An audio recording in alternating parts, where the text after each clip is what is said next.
धर्मेंद्र प्रधान कौन है? इसी जनता ने चुना है ना, इसी जनता ने चुना है। जब आप अपनी जिम्मेदारी को सही से नहीं निभाएंगे तो लोग इस्तीफा तो मांगेंगे। कौन सा लाठी डंडा?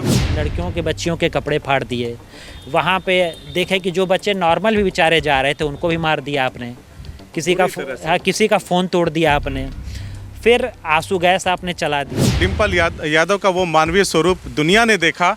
जो लोग ये कहते थे, मैं तो इस बात को बोलने से हिचकूंगा नहीं या गुरेज नहीं है मुझे, कि डिम्पल यादव सिर्फ अखिलेश यादव की पत्नी नहीं है, उनके अंदर वो तमाम सामर्थ्य है जिसकी वजह से वो मैनपुरी के सांसद हैं। युवा पीढ़ी जब अपने हक के लिए लड़ती है तो वो किसी पे भी भारी पड़ सकती है। उनके ऊपर जो लाठी चार्ज वगैरह हुआ उसमें हमने देखा कि बहुत सारे बाहरी लोग भी घुसे हुए थे, जिनकी कोई आइडेंटिटी नहीं थी, कहीं कोई नेम बैज वगैरह कुछ भी नहीं लगा हुआ था। तमाम बच्चों ने वहाँ पे, पत्रकारों ने उनसे पूछा तो पत्रकारों तक को उन्होंने लाठी मार दिया और अपनी आइडेंटिटी नहीं बताई।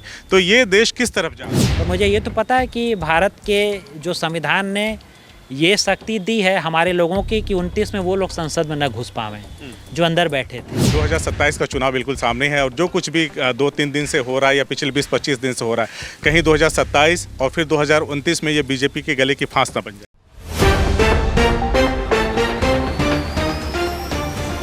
जंतर मंतर पर पिछले कई दिनों से प्रोटेस्ट चल रहा था।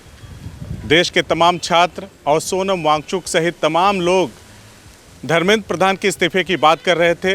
अचानक से सोनम वांगचुक को पुलिस उठा करके ले जाती है, अस्पताल में भर्ती कराती है और उसके बाद 20 तारीख से जंतर मंतर समेत पूरे दिल्ली का माहौल ख़राब हो जाता है। जंतर मंतर की जो चिंगारी थी, जो वहाँ पे पुलिस की बर्बरता थी और पुलिस के साथ जो कुछ गुंडे टाइप के मटेरियल्स भी उसमें घुस आए थे, अराजक तत्व भी घुस आए थे, वो छात्रों पर बर्बर लाठीचार्ज कर रहे थे। पूरी तस्वीरें देश के तमाम लोगों ने देखी, पूरे देश ने देखी। उसके बाद ये चिंगारी आजमगढ़ तक भी आ गई। आजमगढ़ में भी कल छात्रों ने प्रदर्शन करना चाहा, लेकिन पुलिस ने उन्हें तितर बितर कर दिया। और शाम तक जब अखिलेश यादव और leader of opposition Rahul Gandhi को पुलिस ने गिरफ्तार किया, उसके बाद माहौल गर्मा गया। समाजवादी पार्टी के नेता रात में ही धरने पे बैठ गए। हम लोग सीधा बातचीत करेंगे इस पूरे मामले को लेकर के समाज सेवी डॉक्टर अमित सिंह जी से, जो खुद एक डॉक्टर हैं और समाजवादी पार्टी के नेता हैं। डॉक्टर साहब, इस पूरे प्रकरण को कैसे देखते हैं आप? देखिए, इसको अगर शुरू से देखें तो नीट जब से एनटीए बनी है, नीट पेपर में इस बार जैसे 22 बच्चों ने सुसाइड किया, पिछले साल 32 बच्चों ने सुसाइड किया था और उसके पिछले साल 19 बच्चों ने सुसाइड किया था। तो एनटीए में ओएमआर शीट में प्रॉब्लम है, ये कंप्लेंट पिछले 2-3 सालों से लगातार आती है। और ये बच्चों की एक जेन्युइन मांग थी कि बच्चे अपना खून पसीना बहा के तैयारी करते हैं और माँ बाप अपना सब कुछ पैसा लगा के चाहते हैं कि हमारे बच्चे को अच्छे से अच्छा एजुकेशन मिले जी। और जब ऐसे पेपर लीक होते हैं तो बच्चे हतोत्साहित होते हैं जी। उसके लिए बच्चे, बहुत जेन्युइन मांग थी, उसके लिए बच्चे सड़क पे थे। और मुझे लगता है इस छोटी सी चीज़ को बहुत बड़ा कर दिया गया। मतलब ये जब सोनम वांगचुक जी भी जब धरने पे थे तो बड़ा आसान सा काम था कि किसी दिन माननीय धर्मेंद्र प्रधान जी आते, सोनम वांगचुक से या जो वहाँ बच्चे उपस्थित थे उनसे कहते कि हाँ गलती हो गई है, लेकिन आपको विश्वास दिलाता हूँ अब नहीं होगी, और उनको जूस पिलाते और बात ख़त्म हो जाती। लेकिन मुझे लगता है कि कहीं ना कहीं कुछ ईगो फैक्टर आ गया या कुछ दूसरी सोच आ गई कि एक चीज़ जो बहुत आसानी से हल हो सकती थी वो इस स्तर पे पहुँच गई। और दूसरी जो सबसे बड़ी बात थी कि बच्चे वहाँ पे, एक उनका ये था कि हम एक शांति मार्च निकालेंगे संसद तक, वो निकालने देते उनको। आपने उनको संसद में जाने से रोकना था, उसके लिए आपने वज्र लगा दिए, CISF लगा दी। मुझे नहीं लगता कि हमारे बच्चे नेपाल या बांग्लादेश की तरह ऐसे बच्चे हैं जेनजी जो जाके तोड़फोड़ करते या कुछ करते। बहुत करते तो वहाँ जाके नारेबाजी करते, और लोकतंत्र में इसकी स्वतंत्रता है। फिर हुआ कि हम आपको संसद में नहीं घुसने देंगे, तो मुझे तो ये तो नहीं पता कि वो बच्चों को या माँ बाप को संसद में घुसने देंगे कि नहीं वो लोग, पर मुझे ये तो पता है कि भारत के जो संविधान ने ये शक्ति दी है हमारे लोगों की कि 29 में वो लोग संसद में न घुस पावें जो अंदर बैठे थे। तो और संसद बीजेपी को बोल रहे हैं जी, भाई आप ही लोगों ने तो नहीं घुसने दिया। अच्छा, फिर क्या हुआ कि आपने लड़कियों के बच्चियों के कपड़े फाड़ दिए, वहाँ पे देखे कि जो बच्चे नॉर्मल भी बेचारे जा रहे थे उनको भी मार दिया आपने, किसी का फ़ोन तोड़ दिया आपने, फिर आंसू गैस आपने चला दिया। वो बच्चे क्या मांग रहे हैं? वो बच्चे आपसे कोई सोना चांदी थोड़ी ना मांग रहे थे। वो बच्चे बस ये मांग रहे हैं कि हम मेहनत करते हैं, हमारी परीक्षा आप आसानी से करवा दो, और 22 लाख बच्चे वो देते हैं। अब इसी पे मैं अगर कंपैरिजन कर दूं तो चाइना का सबसे बड़ा एग्ज़ाम होता है गायकाओ, जिसमें लगभग 1.3 करोड़ बच्चे एग्ज़ाम देते हैं और वो बहुत फेयरली होता है। और हाँ, वो स्ट्रिक्ट स्टैंडर्ड होता है कि वो टीचर्स को 15 दिन पहले बुलाते हैं, उनको एकांत में रखते हैं, वहाँ पेपर बनवाते हैं, वहाँ से वो सीधे कंप्यूटर पे दिलवाते हैं, जब एग्ज़ाम हो जाता है उसके बाद टीचर्स बाहर होके चले जाते हैं। तो आप अपना सिस्टम नहीं स्ट्रेंथन कर रहे हो, आप अपनी जो कमियाँ उनको नहीं सही कर रहे हो, आप अपने ईगो को सेटिस्फाई करने में लगे हुए हैं। तो मुझे लगता है कि ये बच्चों के साथ बहुत गलत हुआ और ये बच्चों का अधिकार है कि वो अगर अच्छे से पढ़ रहे हैं, मेहनत से पढ़ रहे हैं, तो एक साफ़ सुथरे और न्यायपूर्ण वातावरण में पेपर लिया जाए। डॉक्टर साहब, पहले विपक्ष के जो नेता थे वो इस प्रोटेस्ट से दूर ही थे, क्योंकि ये सीजेपी का प्रोटेस्ट था, उसमें सोनम वांगचुक गए और तमाम बच्चों ने इसमें पार्टिसिपेट किया। बच्चे कह रहे थे कि नैतिक जिम्मेदारी लेते हुए धर्मेंद्र प्रधान इस्तीफा दें या मोदी जी उन्हें अपने मंत्रिमंडल से हटा करके किसी दूसरे को बना दें। वो ये नहीं कह रहे थे कि मोदी जी इस्तीफा दें या सरकार को हम बदल देंगे या गिरा देंगे, ऐसा कोई इरादा उनका नहीं था। लेकिन अब जब पॉलिटिकल पार्टियां भी इसमें इन्वॉल्व हो गई तो माहौल दूसरा हो गया। बच्चों को कहीं ना कहीं एक नैतिक संबल मिला और अब जाकर के वो जब उन्होंने संसद तक मार्च किया, उनके ऊपर जो लाठी चार्ज वगैरह हुआ उसमें हमने देखा कि बहुत सारे बाहरी लोग भी घुसे हुए थे, जिनकी कोई आइडेंटिटी नहीं थी, कहीं कोई नेम बैज वगैरह कुछ भी नहीं लगा हुआ था। तमाम बच्चों ने वहाँ पे पत्रकारों ने उनसे पूछा तो पत्रकारों तक को उन्होंने लाठी मार दिया और अपनी आइडेंटिटी नहीं बताई। तो ये देश किस तरफ जा रहा है? ये एनार्की ही है। मतलब देश ने ये पहली बार देखा कि सिविल ड्रेस पहने लोग बच्चों पे लाठीचार्ज कर रहे हैं, पुलिस मुंह पे रुमाल ढके हुए लाठीचार्ज कर रही है, पैरामिलिट्री फोर्स जो है उसके नेम प्लेट ही गायब है। भाई आप पैरामिलिट्री फोर्स हो, आप अपनी ड्यूटी कर रहे हो, आप लाठी मारोगे तो बच्चे खाएंगे, क्योंकि भाई आप अपनी ड्यूटी कर रहे हो। लेकिन जब बिना नेम प्लेट के और बिना आप ड्रेस के जब मारोगे तो ये सरकार की मंशा पे भी सवाल उठाते हैं कि सरकार क्या एक एनार्की की तरफ जाना चाहती है, क्या एक तानाशाही की तरफ जाना चाहती है, या वो इस क्या कोई मिशनरी यूज़ करेगी, जैसे पहले के ज़माने में स्यूडो मिशनरी यूज़ किया करते थे लोग अपने लोगों के खिलाफ। ये जितनी भी इसकी भर्त्सना की जाए वो कम है। पहली बात तो इसको हमको पॉलिटिकल एंगल से देखना ही नहीं था, बच्चे एक जेन्युइन चीज़ मांग रहे थे।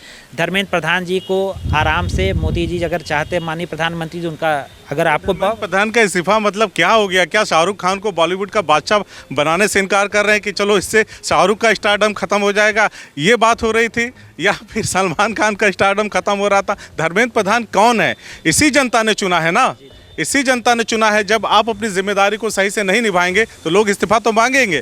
कौन सा लाठी डंडा बचा? दरअसल ये बात बहादुर, ये भूल गए कि ये लाल बहादुर का देश है, जहाँ पे ट्रेन एक्सीडेंट होने पे इस्तीफा दे दिया जाता था। लाल बहादुर शास्त्री ने किया था। तो मुझे लगता है कि मेनली ईगो की लड़ाई थी और इसको मतलब बहुत आसानी से हल किया जा सकता है। ये मुझे तो लगता है परिपक्वता है सेंट्रल गवर्नमेंट की। और फिर जिस तरह से कल चाहे राष्ट्रीय अध्यक्ष अखिलेश यादव जी को, चाहे leader of opposition Rahul Gandhi ji को उठा के आपने बस में डाल दिया, उनकी नाक से खून आ रहा था, तो ये सब चीज़ों की ज़रूरत नहीं थी, अननेसेसरी काम हुआ। गांधी की नाक से खून आ रहा था? जी, राहुल गांधी जी की नाक से खून आ रहा था। तो ये अननेसेसरी चीज़ें हुई हैं और मुझे लगता है कि सरकार को खुद एक आत्मविवेचना करने की ज़रूरत है कि वो किस रास्ते पर निकल पड़ी है। अमित जी, आप खुद एक पॉलिटिशियन हैं, समाजवादी पार्टी के नेता हैं। मुझे लगता है कि जो बड़े लीडर, चाहे अखिलेश यादव जी रहे हों, चाहे राहुल गांधी जी रहे हों, ये जो तमाम बड़े लीडर हैं, वो खुद इस प्रोटेस्ट से दूर रह रहे थे, ताकि कहीं ना कहीं जो सरकार की तरफ से एक बात आ जानी थी कि इसको ये विपक्ष हवा दे रहा है इस मामले को, ये बच्चों की लड़ाई है, बच्चे लड़ रहे थे। लेकिन जब लाठीचार्ज हुआ उसके बाद पॉलिटिकल पार्टियाँ जो हैं इन्वॉल्व हो गई। डिम्पल यादव को, हमारे आजमगढ़ के सांसद को हम लोगों ने तस्वीरों में देखा किस तरह से उन्होंने संघर्ष किया। जो पिटे हुए बच्चे थे, किस तरह से डिम्पल यादव उनका ट्रीट कर रही थी, एक बड़ी बहन के जैसे, एक माँ के जैसे। तो ये बड़ी चूक है भारतीय जनता पार्टी की सरकार की। क्या मानते हैं इसे आप? देखिए, पहले तो पॉलिटिकल पार्टी इससे दूर थी इस प्रोटेस्ट से कि कहीं भारतीय जनता पार्टी को ये मौका न मिल जाए कि पॉलिटिसाइज कर दे इस चीज़ को। तो पार्टियां ये सोच रही थी कि बच्चों का ये धरना प्रदर्शन है, बच्चे जेन्युइन मांग कर रहे हैं, वो अपनी मांग करें। लेकिन जब पार्टियों ने ये देखा कि भारतीय जनता पार्टी उन बच्चों को बच्चों की तरह नहीं ट्रीट कर रही है, वो एक पॉलिटिकल अपोजिशन की तरह ट्रीट कर रही है, वो उनको मार रही है, पीट रही है, तो पॉलिटिकल पार्टी का आना, मुझे लगता है ये लोकतंत्र की जीत है। और आखिरी समय तक पॉलिटिकल पार्टियों ने विपक्षी संयम बरता, लेकिन जब पानी सर के ऊपर से गुजर गया, बच्चों पे लाठीचार्ज हुआ तो भी मैदान में। हाँ, और जो माननीय सांसद आजमगढ़ धर्मेंद्र यादव जी ने किया, वो जो एक एग्रेशन है वो लोकतंत्र का एक तत्व है, लेकिन माननीय डिम्पल यादव जी ने, सांसद जी ने जो काम किया वो सार है कि लोकतंत्र में जब मानवता मिलेगी तो वही लोकतंत्र की खूबसूरती है। जिस हिसाब से उन्होंने जो बच्चों के कपड़े फाड़े गए थे उनसे बात की, लोगों को पानी पिलाया, एक बच्चा जो बेहोश हो गया था उसको खुद ही कहा कि इसको हवा करो, उसकी शर्ट की बटन, अपने बच्चों के बटन खोले होंगे शर्ट के, है ना, अपने बच्चे अर्जुन यादव का खोला होगा जब वो स्कूल जा रहे होंगे, पहनाया होगा। लेकिन पहली बार डिम्पल यादव का वो मानवीय स्वरूप दुनिया ने देखा। जो लोग ये कहते थे, मैं तो इस बात को बोलने से हिचकूंगा नहीं या गुरेज नहीं है मुझे, कि डिम्पल यादव सिर्फ अखिलेश यादव की पत्नी नहीं है, उनके अंदर वो तमाम सामर्थ्य है जिसकी वजह से वो मैनपुरी के सांसद है। मुझे अगर आप ये कहेंगे तो मुझे लगता है कि लोकतंत्र की इस साल की अगर सबसे खूबसूरत तस्वीर एक आपको अगर लेनी है तो वो जो मातृत्व था माननीय डिम्पल यादव जी का, वो लोकतंत्र की सबसे खूबसूरत तस्वीरें जब आज़ादी के बाद से ली जाएंगी तो ये रहेगा। और मैं अभी ज़्यादा कुछ नहीं कहूँगा, बस सरकार से इतना ही मैं वो कह सकता हूँ कि आत्मविवेचना कीजिए। बच्चे न्यायपूर्ण चीज़ मांग रहे हैं, अपने हक की चीज़ मांग रहे हैं, उनको दीजिए। और एक आदमी जो 3 बार OMR शीट में प्रॉब्लम हो चुकी है, 3 नीट में प्रॉब्लम हो चुकी है, जब वो नहीं चला पा रहा है तो उसको हटाइए, किसी दूसरे को लाइए। आपको वो पसंद है, किसी दूसरे मंत्रालय में ले लीजिए। तो मैं तो एकदम पूर्ण रूप से बच्चों के साथ खड़ा हूँ और मैं चाहता हूँ कि इस देश में बच्चे पढ़ें लिखें, आगे बढ़ें, बहुत अच्छे डॉक्टर्स बने। और यहाँ के डॉक्टर्स ने सिर्फ भारत का नाम रोशन भारत में नहीं काम किया है, USA में आप देखेंगे तो जितने भी प्रवासी आते हैं उसमें हर 5 में 1 डॉक्टर इंडियन है। बहुत अच्छा नाम है यहाँ से लेके मिडिल ईस्ट तक उनका। और ये बहुत एक कहेंगे कि बड़ा एग्ज़ाम है। हमारे आजमगढ़ के डॉक्टर जाते हैं विदेशों में लेक्चर देने। ये एक बहुत प्रेस्टिजियस एग्ज़ाम है और क्रीम ऑफ द जो सोसाइटी है वो देते हैं इस एग्ज़ाम को। तो मुझे लगता है कि इस एग्ज़ाम की इज़्ज़त रखनी पड़ेगी भारतीय जनता पार्टी को, और जो आदमी इसको अच्छे से कंडक्ट कर सके उसको अपॉइंट करना पड़ेगा। और मेरी संवेदनाएं बच्चों के साथ हैं और आज बच्चों ने ये दिखा दिया कि युवा पीढ़ी जब अपने हक के लिए लड़ती है तो वो किसी पे भी भारी पड़ सकती है। आखिरी सवाल मेरा आपसे, जब अखिलेश यादव जी को गिरफ्तार किया गया तो अब मीडिया में तमाम बातें कही जा रही है, और जब छत्रसाल स्टेडियम ले जाया गया तो छतों के ऊपर समाजवादी, बस के आगे समाजवादी, लोगों ने कहा कि 27 के चुनाव से पहले अखिलेश यादव का ऑरा पूरे देश ने देख लिया, और जो प्रचार रथ यात्रा निकालने पर होता उसका पहले से ही लोगों ने एक रोड मैप तैयार करके दे दिया, पूरे देश ने देख लिया। देखिए, मुझे तो लगता है कि बीजेपी बहुत मतलब श्रूद एक पार्टी है, लेकिन मुझे लगता है यहाँ कहीं ना कहीं उससे बहुत बड़ी गलती हो गई है और उसने विपक्ष को बैठाए एक मुद्दा दे दिया है। और विपक्ष ने सबसे बड़ी बात है कि विपक्ष ने उस मुद्दे को भुनाने का प्रयास नहीं किया। विपक्ष सिर्फ बच्चों के साथ खड़ा रहा और वो हीरो हो गया। तो मुझे लगता है कि ये जो पूरा एक एडवर्टाइजमेंट हुआ है, ये जो हमारे राष्ट्रीय अध्यक्ष श्री अखिलेश यादव जी ने जो एक खुले मन से, साफ मन से बच्चों के साथ जो खड़े होने का प्रयास किया, ये भगवान ने उसकी उनको कृपा दे दी कि अच्छा चलो आप अच्छे काम में लगे हुए हो तो कुछ हम आपको एक एडवर्टाइज़ कर देते हैं, तो और कुछ नहीं था ये। चलिए, एक सप्लीमेंट्री क्वेश्चन है बस छोटा सा, उसका छोटे में जवाब देके इस इंटरव्यू को यहीं पे वाइंड अप करते हैं। आप मुझे ये बताएं कि 2027 का चुनाव बिल्कुल सामने है और जो कुछ भी 2-3 दिन से हो रहा है या पिछले 20-25 दिन से हो रहा है, कहीं 2027 और फिर 2029 में ये बीजेपी के गले की फांस ना बन जाए? ये बीजेपी के गले की फांस बन चुका है और अब बीजेपी ऐसी जगह फंस चुकी है कि न इसको निगल सकती है न इसको उगल सकती है।